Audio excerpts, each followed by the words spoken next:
We're getting straight into it. It was night one of the WWE Draft 2023, kicking off on Friday Night SmackDown. We were welcomed to the show by Triple H. We're going to do this. We're going to go through the ones that were drafted to SmackDown. Some of them are staying on SmackDown. Some of them have come across from a different brand. And then we're going to go to Raw. Obviously, we're only about halfway through. There are more to be announced as well on Talking Smack's replacement, which is called SmackDown Lowdown. So keep an eye on Cultaholic.com because there are more names coming today. So kicking things off, this was round one, pick one. It's none other than Roman Reigns, Solo Sikoa, and Paul Heyman. But he actually said Paul Heyman first, so Paul Heyman was the first man drafted. Chief. It's an obvious pick, but very interesting, obviously, because the Usos aren't amongst them. I mean, obviously, it's still to be announced where they're going to end up, but I assume maybe Raw to spice things up slightly. I think so as well, just temporarily. Yeah.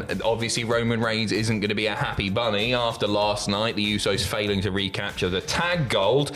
We move on to the second pick for SmackDown. This was round one again, Bianca Belair. Interesting, she's the Raw Women's Champion. Does that mean that she's dropping it at Backlash? I think it means they're just going to swap the titles. I agree. Round two, pick one, the Street Profits, also heading to SmackDown. They picked up a big win. They did. It was nice to see a lot. I know we see a lot of teams sort of face off. The draft and where people have been placed hasn't really mattered so much in recent, like the past year or so. But for some reason, it felt a little bit fresher last night. I don't know what it was. Maybe it was just because of like the excitement of the draft. Just having a good time, having a good time. That's it was nice to see them on SmackDown, though. They're together still. For now. I hope they stay together, to be honest. I really hope they stay together. I think they're very, very valuable. People want to see the Montez solo run. Yep. They want to see him go on to win the big one and all that. I would like to see it too, because he is so talented. And Angelo's great as well. Yeah. But if they do it, I hope they just remain buddies. Yeah, I think so as well. Yeah, for sure. Like, Angelo was really good last night in that match as well, flipping out of the ring and everything. He's improved so much. Yeah, he's really good. So if they do break up eventually, I think he'll be all right on his own. But yeah, I think you're right. Stay together for now, boys. Yeah, you don't want to do like the JTG Shad split or the Enzo cast where one goes off and then they both doesn't anything. Work out. Yeah. Anyway, next up, Edge. Round two, pick three. Edge is heading to SmackDown when he fancies it. Bobby Lashley going to SmackDown as well. Big Bob. That's a big one. That's a big one for Big Bob. That's a big one for Big Bob. Bobby Lashley heading to the blue brand, and then you got the OC. So all the members of the OC also drafted to SmackDown, and a big return, which we will get to very, very shortly. Amongst them, Damage Control as a unit for now. Anyway, Bayley, Sky, and Kai also heading to SmackDown. Are you excited about that one? I'm still on the fence with Damage Control. If this sort of spices them up a little bit and gives them a little bit of something else to do. The thing is, right, for me now, we've got Bianca Belair also on SmackDown again, and now Damage Control on SmackDown too. So we've kind of just taken, it feels like what we've had on Raw, and now just gone, we'll put it on SmackDown instead for a bit. Maybe EO picks up the belt at Backlash.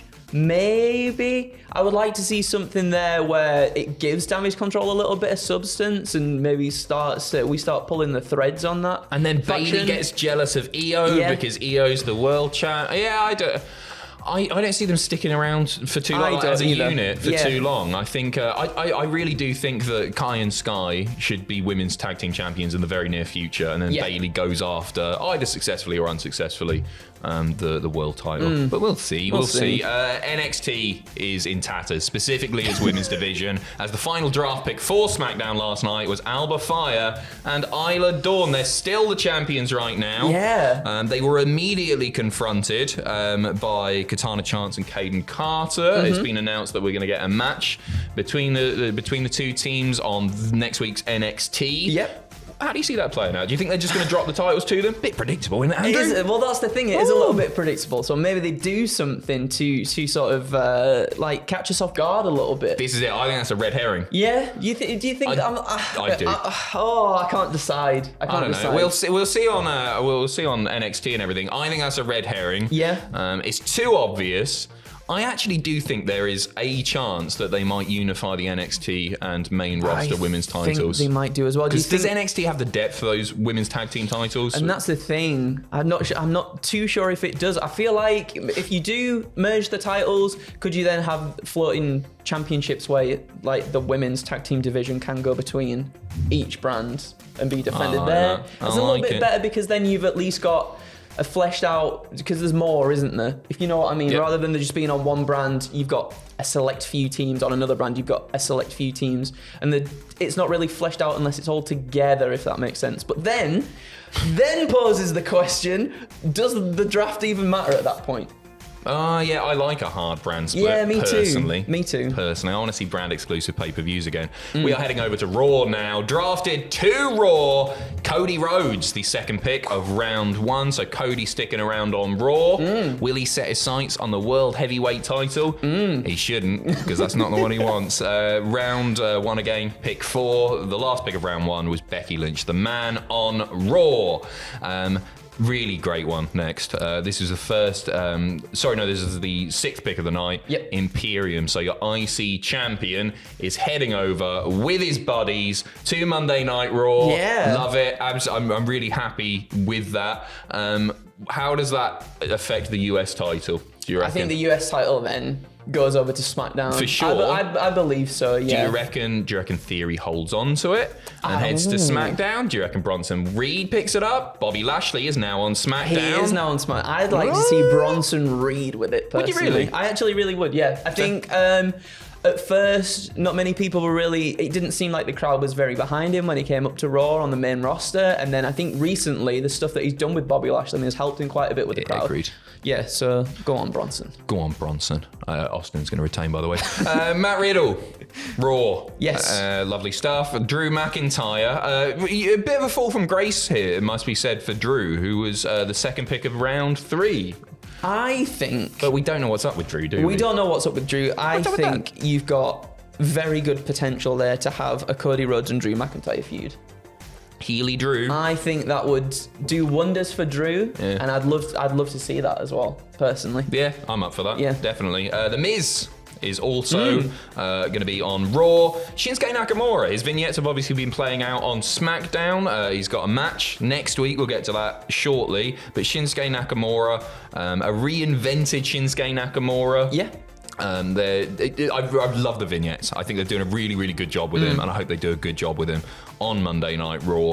And I'd like to see him soon be in the contention in that World Heavyweight title picture as well. Because he's so good and he's not done it yet. He's not done it yet. Let him do it. Let him do it. And finally, as I say, NXT Women's Division very much in tatters as their NXT Women's Champion, who is currently hurt. She's got a wonky foot.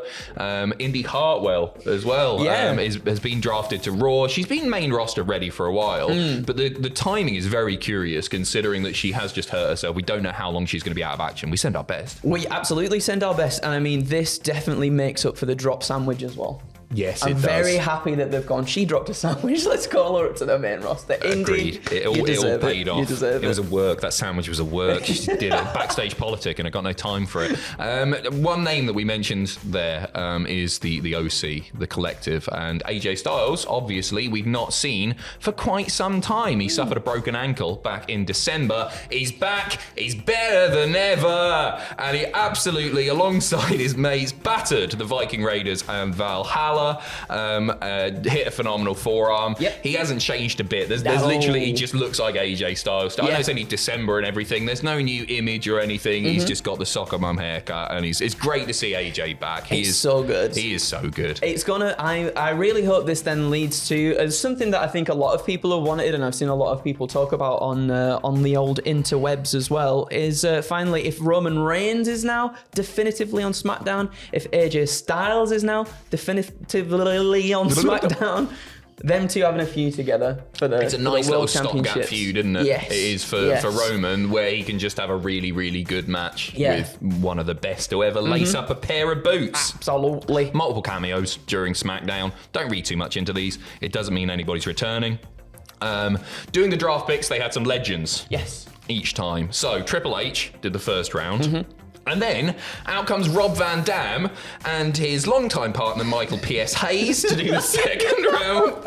They did a nice little bit. They didn't take advantage of it, right? But RVD got Riddle, right? Yeah. And I thought, that'll be fun. And the chat was going wild for it and everything while I was live streaming. But no, that was it. JBL and Teddy Long also on the show, and then HBK and the DOGG. Lovely to see them. HBK is absolutely gutted because it's pilfered. Yeah, throwing his cards around and everything. Not a happy boy. Road Dogg was reveling in it. He loved it. RVD with his card upside down as well. So good as well. Good. A quick update on Braun Strowman. You might have guessed, but he appears to be absolutely fine. PW Insider reported last week that Braun Strowman had been pulled from the April 22nd and 23rd house shows due to a concussion. He was back. He was in action last night in that triple threat that we mentioned earlier against the Street Profits and the LWO. He was getting physical. He seems to be fine, so that's really good. Yeah, definitely. He was doing his choo-choo train, so everything must be all right with the boy. All good. Now to worry about. And finally, some major matches announced for next week's SmackDown. You've got Shinsuke Nakamura versus Karrion Kross after Karrion Kross attacked Shinsuke. Backstage, Shinsuke could hardly get a word in before Karrion made the attack. So that, to me, would indicate that Karrion Kross is probably staying on SmackDown because they're doing the match before the brand split. The draft fully takes effect on the Monday. Probably, anyway. Probably, maybe. Probably, maybe. Yeah, it remains to be seen. I wonder if a shake-up for Kross going over to Raw would do him maybe good. I don't know. I guess now, obviously, there's new superstars on SmackDown for him to have feuds with too, but he really does at this point. He really does need something of substance. I couldn't give a toss about him, Andrew. Me neither at all. That's the problem. Yeah, it is a problem. Love the entrance, though. Yeah. Scarlett's good, too. The OC versus the Viking Raiders. After the Viking Raiders looked so good on last night's episode of SmackDown, they've got a match, so good luck to them. And an appearance by everybody's favourite Bad Bunny. So obviously it's emanating from Puerto Rico. Yeah. Looking forward to that. We will be back very, very shortly with some more news. Check cultaholic.com for your supplementary draft picks on the SmackDown Lowdown, which I didn't even know was a thing. Me neither. I should have done. And we will be back shortly. See you in a bit. Take care.